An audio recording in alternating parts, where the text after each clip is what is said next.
1 Samuel 31. Now the Philistines fought against Israel, and the men of Israel fled before the Philistines, and fell slain on Mount Gilboa. And the Philistines overtook Saul and his sons, and the Philistines struck down Jonathan and Abinadab and Melchi-Shua, the sons of Saul. The battle pressed hard against Saul, and the archers found him, and he was badly wounded by the archers.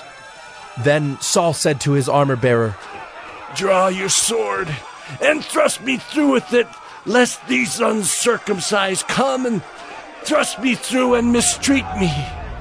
But his armor-bearer would not, for he feared greatly.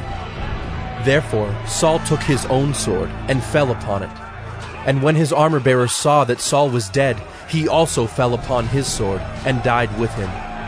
Thus Saul died, and his 3 sons, and his armor-bearer, and all his men on the same day together.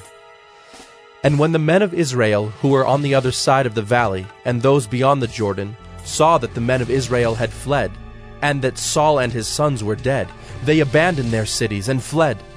And the Philistines came and lived in them. The next day, when the Philistines came to strip the slain, they found Saul and his 3 sons fallen on Mount Gilboa. So they cut off his head, and stripped off his armor, and sent messengers throughout the land of the Philistines to carry the good news to the house of their idols, and to the people. They put his armor in the temple of Ashtaroth, and they fastened his body to the wall of Bethshan.